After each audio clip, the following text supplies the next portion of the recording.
Good morning my DY family, और एक बार फिर से आ गया हूं मैं आप लोगों के बीच, आपका हमराज आरजे अभिनव 90.4 मेगाहर्ट्ज कम्युनिटी रेडियो ज्ञानवाणी यानी कि ज्ञान की वाणी पर। और वक्त हो चला है अब करंट पल्स रेडियो यानी कि हमारी आज की ताजा तरीन खबरों का। जो खबरें मैं आप लोगों के पास लेकर आता हूं बीबीसी हिंदी के माध्यम से, उनको हम शुक्रिया अदा करते हैं और थैंक यू कहते हैं।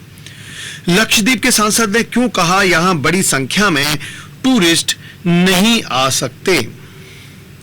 हाल ही में प्रधानमंत्री श्री नरेंद्र मोदी जी के लक्षद्वीप की तस्वीर पर मालदीव के मंत्रियों के आपत्तिजनक बयान के बाद दोनों देशों के बीच राजनयिक तनाव पैदा हो गया था। इसके साथ ही सोशल मीडिया पर भी मालदीव को बॉयकॉट करने और लक्षद्वीप जाने के कैंपेन शुरू हो गए और बीते दिनों में लक्षद्वीप में आने वाले पर्यटकों की संख्या में इजाफा भी हुआ है। हालांकि लक्षद्वीप को जाने को लेकर सोशल मीडिया पर चलाए जा रहे कैंपेन के बीच वहां के सांसद फैजल पदीपुरा ने कहा है कि लक्षद्वीप में भारी संख्या में पर्यटक नहीं आ सकते। ये द्वीप कई पर्यटकों का भार सहने में सक्षम नहीं है। उन्होंने न्यूज चैनल एनडीटीवी से बात करते हुए कहा कि लक्षद्वीप में गोवा या मुंबई के जुहू बीच जैसा टूरिज्म नहीं हो सकता। यहाँ पर कंट्रोल्ड टूरिज्म ही हो सकता है। कंट्रोल का मतलब है कि हमारे यहाँ लोगों के आने की एक क्षमता है। कितने पर्यटक इस समय में यहाँ आ सकते हैं उसकी सीमा तय की हुई है। जो पर्यटक लक्षद्वीप आ रहे हैं उन्हें भी हमारे पर्यावरण को ध्यान में रखना होगा, क्योंकि लक्षद्वीप कोरल से भरा हुआ है और इन कोरल को पहचानने में लंबा समय लगा है। कोरल बहुत ही संवेदनशील और नाजुक होते हैं। यही कारण है कि सुप्रीम कोर्ट के जस्टिस रविंद्रन आयोग ने एकीकृत द्वीप प्रबंध योजना तैयार की थी। उन्होंने ये भी कहा कि लक्षद्वीप में पीछे कुछ दिनों में पर्यटकों की संख्या में इजाफा हुआ है, वो बड़ी है, जिससे केंद्र शासित प्रदेश को आर्थिक रूप से फायदा पहुंचेगा। लेकिन ये पर्यटक कंट्रोल टूरिज्म को ध्यान में रखते हुए ही आ रहे हैं और हर पर्यटक को आने से पहले पर्यावरण के लिए एक कंसेंट देना पड़ता है। इस महीने की शुरुआत में मालदीव के 3 जूनियर मंत्रियों ने प्रधानमंत्री मोदी जी के बयान को लेकर सोशल मीडिया पर आपत्तिजनक बयान दिया था, जिस पर विवाद पैदा हो गया। इन मंत्रियों को निलंबित किया जा चुका है, लेकिन सोशल मीडिया पर बड़ी तादाद में लोग मालदीव को बॉयकॉट करने का कैंपेन चला रहे हैं और लक्षद्वीप जाने की बात कर रहे हैं। दिल्ली उत्तर भारत में घने कोहरे के बीच कई फ्लाइटें कैंसिल तो कईयों के बदले रास्ते। उत्तर भारत में छाए घने कोहरे से कई ट्रेनों और फ्लाइटों पर असर पड़ा है। रविवार को 11 घंटे के घने कोहरे के कारण हजारों की तादाद में यात्री एयरपोर्ट और रेलवे स्टेशन पर घंटों इंतजार करते रहे। हिंदुस्तान टाइम्स की रिपोर्ट के अनुसार 7.5 घंटे देर रात 3 बजे से सुबह 10:30 बजे जीरो विजिबिलिटी रही, जिसके चलते 400 फ्लाइट की उड़ान में देरी हुई। 10 फ्लाइटों के रास्ते बदल दिए गए और 20 फ्लाइट्स कैंसिल हो गई। रविवार को जिन कई फ्लाइटों ने देरी से उड़ान भरी उनमें से एक राहुल गांधी और कांग्रेस नेताओं से भरी इंडिगो की भी फ्लाइट थी। रविवार से राहुल गांधी ने अपनी भारत जोड़ो न्याय यात्रा की भी शुरुआत मणिपुर से की। खराब मौसम के कारण उनकी फ्लाइट भी देरी से ही उड़ सकी और जो वीडियो फुटेज सामने आए जिसमें राहुल गांधी जी एयरपोर्ट पर इंतजार करते हुए दिखे। इंडिगो ने एक बयान जारी कर कहा, पूरे उत्तर भारत में जीरो विजिबिलिटी और घने कोहरे के कारण 14 जनवरी 2024 को इंडिगो की उड़ान का संचालन प्रभावित हुआ। इसका असर हमारे पूरे दिन के ऑपरेशन पर पड़ा है। हमारे स्टाफ ने यात्रियों को एयरपोर्ट पर फ्लाइट की देरी और कैंसिलेशन के बारे में जानकारी दी है और यात्रियों की सुविधा के लिए हर संभव प्रयास किया जा रहा है। हमें अपने यात्रियों को हुई असुविधा के लिए खेद है। दिल्ली एनसीआर सहित उत्तर भारत में कड़ाके की ठंड पड़ रही है और घना कोहरा है। दिल्ली में न्यूनतम तापमान गिरकर 3.5 डिग्री सेल्सियस पर पहुंच गया है। भारतीय मौसम विज्ञान विभाग के अनुमान के मुताबिक दिल्ली में अगले 2 दिनों तक बहुत घने कोहरे और शीतलहर चलने की आशंका है। कोहरा 20 जनवरी तक जारी रह सकता है। हालांकि कितनी फ्लाइटें कैंसिल हुई और कितनी देरी से उड़ी इसका एक साथ कोई डेटा सामने नहीं आया है, लेकिन रविवार को दिल्ली एयरपोर्ट की वेबसाइट के अनुसार कुल 200 फ्लाइट का रास्ता बदला गया और 10 कैंसिल हुई। जयपुर से उड़ने वाली 10 फ्लाइटों का रास्ता बदला गया है। साथ ही उत्तर रेलवे ने बताया कि राजधानी से आने वाली या राजधानी की ओर जाने वाली 22 ट्रेनें रविवार को देर से चली। इसमें पूरी नई दिल्ली पुरुषोत्तम एक्सप्रेस और कानपुर नई दिल्ली श्रम शक्ति एक्सप्रेस भी शामिल हैं। जाने माने शायर मुनव्वर राना का 71 साल की उम्र में निधन। देश के जाने माने शायर मुनव्वर राना का रविवार देर रात लखनऊ में निधन हो गया। 71 साल के राना लंबे समय से बीमार थे और लखनऊ के Sanjay Gandhi post graduate institute of medical science में उनका इलाज चल रहा था।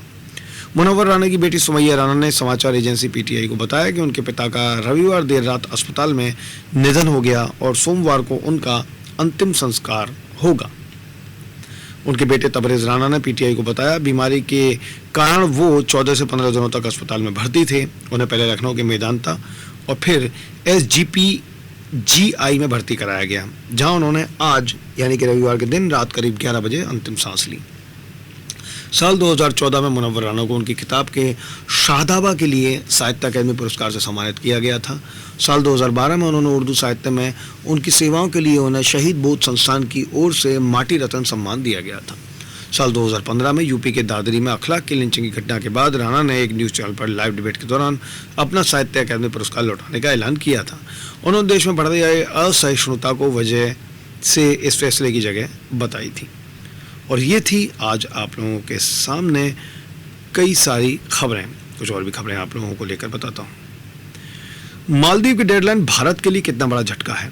मालदीव के मोहम्मद मोइज़ू सरकार ने भारतीय सैनिकों से 15 मार्च तक देश छोड़ने के लिए कहा है। मालदीव के विदेश मंत्रालय ने बताया कि दोनों देश भारतीय सैनिकों की वापसी की प्रक्रिया शुरू करने को लेकर तैयार हो गए हैं।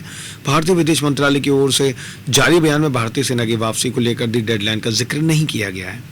भारत के विदेश मंत्रालय की ओर से बयान जारी कर बताया गया कि माले में उच्च स्तरीय कोर ग्रुप की बैठक हुई और इस बैठक में दोनों देशों के आपसी संबंध और सहयोग बढ़ाने पर बातचीत की गई। बयान में कहा गया कि मालदीव के लोगों को मानवीय और मेडिकल सुविधाएं देने वाले भारत के एविएशन प्लेटफॉर्म को चलाए रखने के समाधान को तलाशने पर दोनों देशों के बीच चर्चा हुई। दोनों देशों के बीच एक बार फिर से बैठक की जाएगी। दोनों देशों में उच्च स्तरीय कोर ग्रुप की बैठक के बाद जो बयान जारी किया गया है उसमें भारतीय सैनिकों की वापसी को लेकर समानता नहीं है। एक तरफ मालदीव कह रहा है कि भारत तैयार हो गया है, तो दूसरी तरफ भारत ने ऐसा कुछ भी नहीं कहा है। मालदीव में मोइज़ू सरकार की ओर से भारत को यह डेडलाइन ऐसे वक्त में दी गई जब दोनों देशों के बीच दूरियां देखने को मिली हैं। मालदीव पर जयशंकर ने क्या कहा। रविवार को राष्ट्रपति के पब्लिक पॉलिसी के प्रमुख सचिव अब्दुल्ला नजीम इब्राहिम ने एक प्रेस कॉन्फ्रेंस के दौरान इस बारे में जानकारी दी थी। समाचार एजेंसी PTI के मुताबिक सरकार के ताज़ा आंकड़ों के हिसाब से मालदीव में फिलहाल 88 भारतीय सैनिक हैं। मोहम्मद मोइज़ू ने चुनावों में इंडिया आउट का नारा दिया था और राष्ट्रपति बनने के बाद अपनी शुरुआती प्राथमिकताओं में भारतीय सैनिकों की वापसी बताया था। इस कहानी में पढ़िए कि मालदीव का मीडिया किस तरह से इस ताज़ा घटना को कवर कर रहा है। पड़ोसी देशों में क्या भारत को लेकर विश्वास बढ़ रहा है और क्या ये भारत के लिए झटका है। पिछले हफ्ते शनिवार को नागपुर में मंथन टाउन हॉल में भारत के विदेश मंत्री एस जयशंकर बोल रहे थे। इस दौरान उनसे मालदीव से खराब होते संबंधों के बारे में पूछा गया तो उन्होंने कहा था, राजनीति तो राजनीति है, मैं इसकी गारंटी नहीं दे सकता। हर देश, हर दिन, हर व्यक्ति हमारा समर्थन करे या हमसे सहमत हो, हम इसकी बेहतर कोशिश करते हैं और पिछले 10 सालों में कामयाबी भी मिली है। हमने कई मामलों में मजबूत संपर्क स्थापित किए हैं। राजनीति में उठापटक की स्थिति रहती है, लेकिन भारत के बारे में वहाँ के आम लोगों की राय अच्छी है और उन्हें भारत से अच्छे संबंधों की अहमियत पता है। मालदीव की मीडिया संस्थान द प्रेस की रिपोर्ट के मुताबिक सरकार ने मालदीव में मौजूद भारतीय सैनिकों की वापसी पर भारत से बातचीत शुरू कर दी है। रिपोर्ट में कहा गया है कि इस बातचीत में भारत की ओर से मालदीव में भारत के उच्चायुक्त मुनु महावर, विदेश मंत्रालय के अधिकारियों समेत special joint secretary Puneet Agarwal शामिल थे। वहीं मालदीव की तरफ से मोहम्मद मोइज़ू के chief of staff Abdulla Fayaz, chief of major general Abdul Raheef Latheef, विदेश मंत्रालय में ambassador at large Ali Naseer और भारत में मालदीव के उच्चायुक्त इब्राहिम साहिब शामिल रहे। द प्रेस की रिपोर्ट में कहा गया है कि राष्ट्रपति कार्यालय की ओर से इसकी पुष्टि की गई है। 17 नवंबर को सत्ता संभालने के बाद मोइज़ू ने भारत से सैनिकों की वापसी को लेकर गुजारिश की थी। मालदीव सरकार ने भी पुष्टि की है कि फिलहाल देश में 88 भारतीय सैनिक मौजूद हैं। वन ऑनलाइन की रिपोर्ट में कहा गया है कि मोहम्मद मोइज़ू ने भारत के सामने 15 मार्च तक सैनिकों की वापसी की डेडलाइन दी है। मालदीव की सरकार में पब्लिक पॉलिसी के प्रमुख सचिव अब्दुल्ला नजीब इब्राहिम ने कहा कि भारतीय सैनिक मालदीव में नहीं रह सकते और देश के लोग भी यही चाहते हैं। रिपोर्ट के मुताबिक जब मोहम्मद मोइज़ू और PM नरेंद्र मोदी की मुलाकात हुई थी तब भी ये मुद्दा उठाया गया था। द एडिशन की रिपोर्ट में कहा गया था कि विदेश मंत्रालय के अनुसार भारत अपनी सैन्य मौजूदगी मालदीव से जल्दी हटाने पर तैयार है। विदेश मंत्रालय के हवाले से इस रिपोर्ट में बताया गया कि इस मामले में अगली बैठक जल्द होगी। ये बैठक दोनों देशों की सहूलियत के हिसाब से तय की जाएगी। रिपोर्ट में कहा गया कि इस मुद्दे पर बातचीत करने के लिए भारत से एक स्पेशल टीम आई थी। द सन की रिपोर्ट में कहा गया है दोनों देशों के बीच रविवार को सैनिकों को हटाए जाने के मुद्दे पर हुई ये पहली बैठक थी। मालदीव और भारत के बीच आपसी सहयोग बढ़ाने और साझा हितों से जुड़े कुछ और मुद्दों पर भी बात हुई। मामले में दूसरी उच्च स्तरीय बैठक जल्द की जाएगी।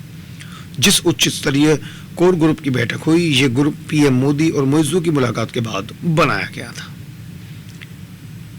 सामरिक मामलों के जानकार मोहम्मद चेलानी ने सोशल मीडिया पर लिखा, हिंद महासागर के देश मालदीव में मुश्किल से 5.5 लाख लोग रहते हैं, लेकिन इसके नए इस्लामिक झुकाव वाले चीन समर्थक राष्ट्रपति बीजिंग की अपनी तीर्थ यात्रा से इतना साथ जुटा पा रहे हैं कि भारत को डेडलाइन दे रहे हैं और भारत को लेकर आक्रामक बयान दे रहे हैं, ताकि मालदीव को तोहफे में जो हेलीकॉप्टर दिए गए थे उनके रखरखाव के लिए मौजूद कुछ दर्जन सैनिकों को भारत भेजा जा सके।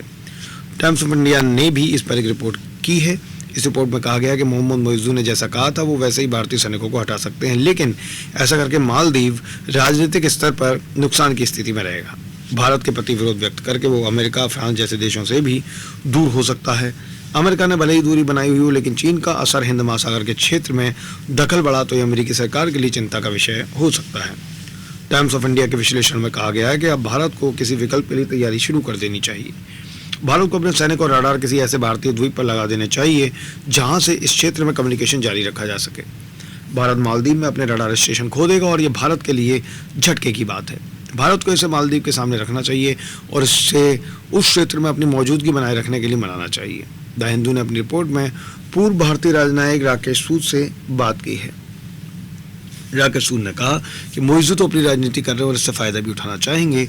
वो जानबूझकर उकसाने वाली बयानबाजी कर रहे हैं, लेकिन जैसे को तैसा जवाब देने की स्थिति भारत के लिए अच्छी नहीं है। भारत के लिए सही रहेगा कि मालदीव को सामाजिक आर्थिक नजरिए से भारत की अहमियत का एहसास करवाया जाए। और ये थी आप लोगों के पास आज की कुछ खबरें। आप लोगों से दोबारा मेरी मुलाकात होगी आज ही के दिन, लेकर आऊंगा आप लोगों के पास मूवी रिव्यू। आज मूवी रिव्यू में थैंक यू सो मच। बने रहिए हम लोगों के साथ ज्ञानवाणी रेडियो पर 90.4 मेगाहर्ट्ज़। Thank you.